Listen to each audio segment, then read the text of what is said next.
Save किया था ना? मैं सिर्फ इसलिए गया था क्योंकि उसने मुझे कॉल किया, that's it. But listen तो. Save it for someone else. जिंदगी में सेव करना जरूरी है, मगर जब बात पैसों की हो, सिर्फ सेविंग से काम नहीं चलेगा। इक्विटी म्यूचुअल फंड्स में इन्वेस्ट कीजिए और अपने सेविंग्स को आगे बढ़ने का मौका दीजिए। Mutual fund investments are subject to market risks. Read all scheme-related documents carefully. Prime Minister Narendra Modi is in Washington for the operative part of this week, and foreign policy is on the top of everybody's mind, particularly India's place in the world. Now, we are using this opportunity to experiment with something. This week, maybe we will do 2 episodes, maybe even 3 of Cut The Clutter, looking at specific aspects of international affairs and how those matter for India and how India features in them. So, I am today talking about what we describe as geopolitical swing states and raising the question, first of all, what is a geopolitical swing state? Second, is India one or not? Of course, our answer is yes, India is one. And third, and if so, what does it mean for India and for the global balance of power, which is now shifting rapidly? With this, we'll try and do maybe 2 or 3 of such aspects in the course of this week while all of us are thinking about foreign policy and India-US engagement. And later, don't forget, Prime Minister stops also in Egypt, which is now rising in stature as a partner for India, as a country of great interest for India. Never mind that its government may have decided not to send its representatives to the G20 thing in Jammu and Kashmir just the other day, but its president was our Republic Day chief guest, so something is happening there. So foreign policy, top of the agenda right now, and also all of that makes foreign policy or India's place in the world the flavor of the fortnight. So the first question is the rise of the geopolitical swing state. So what is a swing state? What is a geopolitical swing state? Geopolitical swing state is generally a stable state. The first prerequisite has to be that it is a stable state. It should be a stable state, also stable and powerful enough, either large enough, like say India, or powerful enough, like say in some ways I'd say Norway, right? Norway is not a member of NATO but has a lot of resources, is a very advanced country, has its own agendas. So first of all, a stable country, and also a country with agendas of its own, agendas which are not already pre-committed or shared with the known grouping. It could be NATO or any American-led grouping, it could be any China-led grouping. Russia-led groupings are not there anymore, not particularly unless you just take Belarus and maybe Syria, etc., but those are not really groupings. So if you have independent agendas and flexibility of action, right, and are a stable state, and have a few more prerequisites, or one of the few more prerequisites that I will list, then you can be a geopolitical swing state. Now, what are these prerequisites? So, we draw from a paper that was published by Goldman Sachs just last month. That paper is titled The Rise of Geopolitical Swing States, and it's written by Jared Cohen. Now, Jared Cohen is just 42, but he's a whiz kid. 10 years back in 2013, he was listed by Time magazine among the 100 most influential people in the world. He has been drafted in the past by both Condoleezza Rice and Hillary Clinton in the policy planning role in State Department. He also headed the Google Ideas Initiative. So he's quite a character, quite a whiz kid. So he's produced this report, and once again, I know there can be some instinctive reaction. Oh, some Goldman Sachs fellow is saying it, why are we taking so seriously? These are ideas, and ideas can come from anywhere. And creative new ideas in strategic studies do not come every other day. So when they come in and when they find fuel, currency, support, or when they generate debate, then it is important to lock horns with them and see what they are leading to. Having said that, let me also tell you that BRICS, which has now become a reality, I might be critic of it because I think Chinese dominate this grouping like the Shanghai Cooperation Organization. But that apart, the fact is that BRICS has now become a very, very well recognized global grouping. Where did the idea of BRICS come from? It was a 2001 Goldman Sachs paper looking at the state of the world economy going up to 2050. That paper was authored then by a well-known Goldman Sachs economist Jim O'Neill, who also headed the Goldman Sachs asset management, he mentioned this in his paper, the idea of BRIC at that point, as South Africa wasn't there. It was Brazil, Russia, India and China. These were seen to be the economies that would determine the state of the world by 2050. South Africa was added later. And who thought of that name, BRIC? It wasn't even Jim O'Neill. It was a young research assistant of Indian origin, Rupa Purushothaman, who thought of that name. And see now, that has become a globally acknowledged and accepted phenomenon. And these 5 countries meet at the topmost levels, often also at the levels of heads of state. So ideas come in like that. So Jared Cohen in his paper lists 4 prerequisites for a country to be a geopolitical swing state. I will discuss each one of those points, also explain to you where India features, where he says India features, and where I think in addition India features, and also discuss some other possibilities and prospects, particularly vis-a-vis India. Now the first point, the 4 prerequisites. The first one, for a country to be a geopolitical swing state, it must have competitive advantage in a critical aspect of global supply chains. Right? I will explain to you what it means in just a couple of minutes. Number 2, it has to be one of the countries uniquely suited for nearshoring, offshoring or friendshoring. Everybody is now concerned that too much of supply chains are now dependent on China. So people want to do nearshoring, that I should have some supply chains close to my country, or offshoring, which means I should have some supply chains in other countries because I can't afford to put them up, or I don't have the talent base, or I don't have the materials to do it, or friendshoring. That is, if it's a part of the supply chain in a friendly country, at least there is no possibility or almost no possibility of hostilities coming up at some point of time and surprising me. So that's one. Third, countries with a disproportionate amount of capital and willingness to deploy it around the world. Saudi Arabia is a good example. Gulf Cooperation countries are a good example. And fourth, countries with developed economies and leaders with global vision that they pursue within certain constraints. Now, obviously, this does not include America and China, because those are the big powers around which the global balance of power right now is swinging, right? These countries have to be among the swing states. America can't be a swing state, China can't be a swing state. Other swing states will decide on issues where any one of them will swing and make a difference. So you can again look at other countries around the world, and as we go along in this discussion, I will list some for you. Now in the past, first of all, how do we define the past?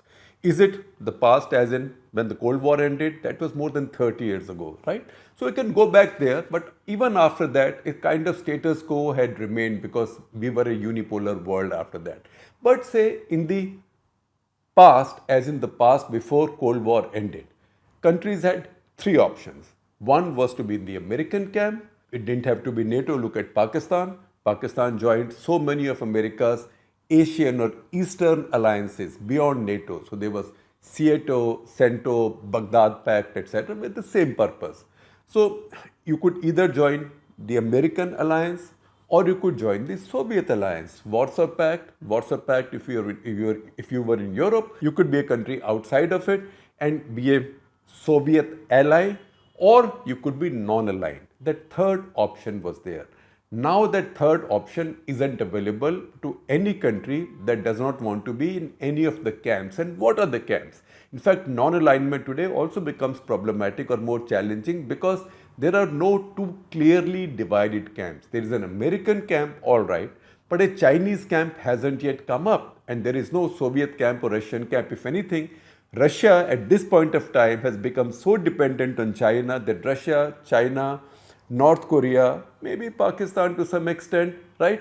Maybe Iran on the outside, they look like a camp, but it doesn't look like that camp has such oomph or such sex appeal that more and more countries will join it, even if a lot of countries remain neutral.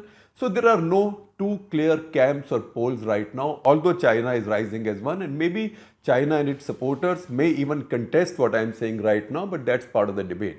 The fact is, where do you go if you are non-aligned today? Non-aligned from whom? You can be non-aligned from America and the Western camp, but non-aligned from whom? So the first point, non-alignment is not a realistic proposition today because there are no two well-defined camps at the moment. So non-alignment as an option is not available. The point number two, the world right now is much too globalized for a country to remain non-aligned, and also it makes it impossible for a big power which may be leading a group in the world, right, to be only dependent. It cannot be content either for its supply chains or for its security or for its business interests only based on those countries who happen to be firmly in its camp. And third point which makes non-alignment an irrelevant concept right now, that this world has many more options. So one of those options, the most important of those options, is multi-alignment. So multi-alignment means that a country, if it's large enough, if it's important enough, which means if it fulfills the four criteria that we just now listed, it has leaders of stature, it has a big enough economy, it plays a crucial role or has something that can play a crucial role in global supply chains. If all of that is available, then that country can choose its options and can align based on issues with A, B, C, D, E. And at many point of times can have multiple alignments. So you can see it as the international affairs or strategic affairs equivalent of polygamy or polyandry. You can take your pick. The competition in the world right now, I told you that two camps are not yet well defined, but there is a competition between US and China on who will set the global rules. That tussle is going on, right? Now, because there is such competition, they will look at countries that they will either court because they will want their support. So they will either court them or threaten them, right? Either give me your support or don't give the other side your support, or if you don't give me your support or give the other side your support, there will be consequences. See what's happening in India right now. One of the reasons the Chinese have come into Ladakh and are sitting there and not going away is a message to India that you think your alliance with America can protect you. We are a clear and present danger next to your borders. We are right here. You share a 3,000 kilometers plus border with us, right? So deal with us one-on-one. Don't bring the Americans in the picture. Don't get too close to the Americans. So that is threat, right? And similarly, they will also court other powers. As you might say, the Chinese are courting Russia right now. This class of new nations, new influential nations that the big powers today will either court or threaten to try and gain an edge in this new balance of power, they are the geopolitical swing states of the 21st century. Now, multi-alignment, I just mentioned, multi-alignment will be the privilege of those states which are critical to the global balance of power or the regional balance of power or the shifting balance of power, most importantly. And these states will be critical but also unpredictable, because you will not be able to say, aaj iske saath jayega, kal ko uske saath jayega. Today can go with one, tomorrow can go with the other, depending on where the country's national interest lies. And these will then play a critical role in the next stage of globalization and great power competition. That is what Jared Cohen's paper also says. Jared Cohen's Goldman Sachs paper, in fact, describes India, and I quote from the paper, and quotes begin, as a paradigmatic example of a country with a newly influential and complex geopolitical role, right? Quotes closed. And he goes on to quote as Shankar, our foreign minister, is having said that we are now witnessing the end of a world order which is still very, very deeply Western, quotes closed. That's a famous quote from Shankar. Now, Jared Cohen says that whether this world order is ending or not may be debatable. So he's not exactly accepting what Shankar is saying. But he's saying at the same time, it's very clear that many more countries which fulfill at least one of the four criteria listed earlier, and remember, before I let you go, I will add at least one more criteria to them, but give it a couple of minutes. He says a lot more countries who fulfill that one of those criteria, at least one of those criteria, they have strategic and foreign policy autonomy than in the past, and definitely than during the Cold War. Now, he mentions, for example, India. India has many weaknesses. India's literacy rates are rising but not good enough. India's quality of education is not good enough. India has other challenges. India's manufacturing has not quite picked up the way it should have been. But the fact is, that the way India is growing, by 2030, it is likely to be the third largest economy in the world. So if India continues to grow like that and becomes the third largest economy by 2030 as is projected, then the Goldman Sachs paper says it will be anachronistic to keep India out of G7. So India will go into that top table. Now this analysis also tells us what doesn't work. What doesn't work is the older and very simple or simplistic democracy versus autocracy equation, because that gets very problematic. Also because if America is the preeminent democracy in the world, lots of its allies are not democracies. So if America puts its allies or likely allies to that test, then it will become a very difficult world, say for America as well, the preeminent democracy which has been talking about democracy. So the example mentioned in the report is Singapore. Singapore was not invited to President Biden's summit of democracy. At the same time, Singapore has now joined the NATO-led sanctions on Russia. So countries will decide on issues based on their national interest. They will not be bracketed in one category or the other. And definitely this democracy versus autocracy business will not work. Now I'm adding this here because if you will apply that standard, then where does Hungary go? Now Hungary is a member of NATO. To that extent, fully a treaty-bound American ally. What is the quality of Hungary's democracy? Look at Turkey. Where has Turkey's democracy gone? That's also a member of NATO and an American ally. I'm mentioning America again and again here because America is the one that's been talking about this alliance of democracy, summits, etc., etc. Among America's key allies, stalwart allies, are also Gulf Cooperation Council countries. And you can see the one thing that the Gulf countries do not have and do not want is democracy or democratization. So this binary is an unworkable binary. Now come to the criteria, 4 criteria. Global supply chains and where a country can be critical to global supply chains. And where does India feature there? Now India has labor, India has scale, right? India has labor, India has scale, India has the vision, and India has the capital to play a large role in these global supply chains. India also has the quality manpower. It's not just the labor. For example, if you were to start making semiconductors, now semiconductors right now are manufactured by very few countries. So in fact, as I read up on this, I realize that there are other alliances in the world that we are missing out on. And some of these are things that will feature in our coverage going ahead. For example, the alliance called Chip 4.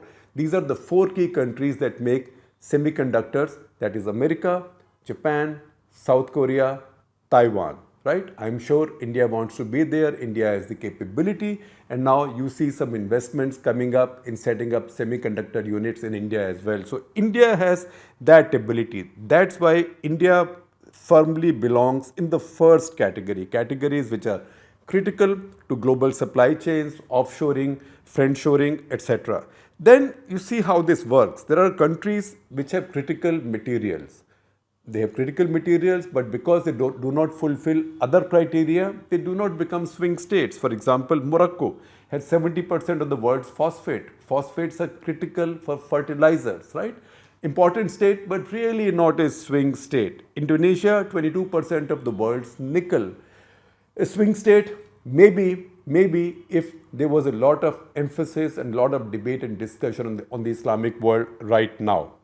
Chile, 26% of the world's lithium, which is lithium, nickel, cobalt, are all critical to electric vehicles, right? So Indonesia has 22% of the world's nickel, Chile has 26% of lithium, and also Democratic Republic of Congo, DRC, has so much cobalt, the largest storehouse of cobalt in the world, but none of these happen to be swing states because they are not.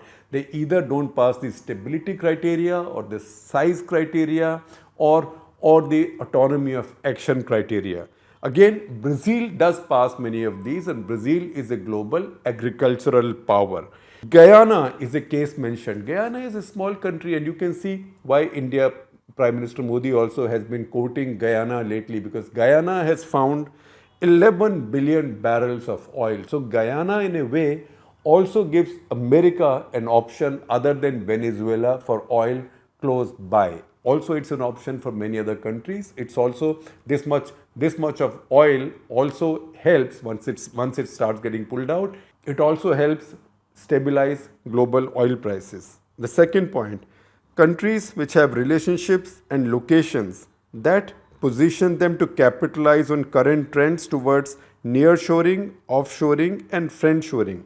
Vietnam is a very good example. And when it comes to nearshoring, then again, say from the American point of view, because they are the ones driving this process, Mexico, Canada, Latin America, because they'd rather have some of the supply chains there than far away from their shores. India too features there. India features there. It may not be that close to the Western nations, but the fact is India is a stable nation. It's a democracy. It's a stable nation. It has stability not just of its political governance, even as different political parties and coalitions come and rule it, but also of its foreign policy. If you look at India's foreign policy now, even India's America policy, it's been consistent, has moved in the same direction for the past 30 plus years. And despite the fact that so many governments have changed, and you can say the same thing about America. Governments change there all the time, but the policy towards India has remained the same. It's moved in the same direction, sometimes at a faster pace, sometimes at a slower pace, but the direction is the same. That's a stable state, and that is the strength that India brings to the table. Third is capital. Now, all right, Gulf countries have a lot of capital, particularly after the oil price boom now, so they are willing to invest across the world because they are also trying to hedge their bets. So that makes them critical swing states as well. Now, India may not have that kind of surplus cash, but India has the size of the economy whereby it can intervene at least in some areas in its own immediate region, say Sri Lanka, now increasingly Afghanistan as well, Maldives. And in a small way, India can use those resources. Although India is not cash surplus like the Gulf countries or Norway, but it can use these small bits of money to also balance China in its neighborhood and in areas that are critical to China. And to that extent, India becomes a regional swing state as well. And that helps the larger cause of maintaining the global balance of power. And then the final point, countries with developed economies, but leaders with vision. There is Germany with Scholz. Scholz became the first G7 leader to visit China after the pandemic. Macron has been trying to strike out a more independent or autonomous strategic policy, autonomous of NATO and America. So these are developed countries with strong leaders. India features somewhere there also because India is not a developed country, but there are many Indias within India. There's a part of India which is as developed as any of these countries. And India's leadership also has a vision and ambition as well. So I told you early on that I will add one more to the 4 criteria mentioned in Jared Cohen's paper. This 5th criteria is military power. Now, military power, Russia has military power, right? Military power has to be relevant to a situation. So, military power, it doesn't mean that something happens in Indo-Pacific, Indian Navy will also go alongside fighting the Chinese, alongside the Americans and the Japanese and the Australians. That may or may not happen. It's most unlikely that such a thing would happen or will need to happen. Similarly, God forbid, if the balloon goes up in the India-China borders, it's not as if American soldiers or the Japanese or the Australians will come and fight alongside Indians. But there is a lot of sharing. There is a lot of sharing of military information, knowledge, and there are also subtle and non-subtle things. Today, the Chinese may be giving India trouble, but the fact is that India is also keeping 100,000 Chinese troops preoccupied along its own borders. And these are the troops and the Chinese military resources not available to Beijing should they decide to do something in Taiwan. So that is where military power, military strength also becomes a deciding factor on which country is a geopolitical swing power, and India definitely is. Now the idea of swing states has been floating for a long time. It's been given different names. In 1996, there was a paper by Paul Kennedy and co-authors. Paul Kennedy is the same famous British thinker and author who wrote Rise and Fall of the Great Powers. In that publication, they underlined the concept of pivotal powers. It was Japan, Korea at that point of time. Now that universe has expanded because the world has changed. One, because of the American-Chinese competition, or more specifically because of the rise of China. So America sees China as a rival and China wants to be number one in the world. and also the decline of Russia, and finally now with Russia's invasion of Ukraine. It is in this universe that Narendra Modi now goes to Washington as the leader of probably the world's most preeminent geopolitical swing state now. Because if you look at the 6 countries right now which are being mentioned in the same vein as geopolitical swing states, that's Brazil, India, Indonesia, Saudi Arabia, South Africa, and Turkey. You can see which one is preeminent among these 6. It has to be India. And I'm not saying it just because we are from India, we are happy saying so. It is the case if you look purely, fully, dispassionately at objective criteria.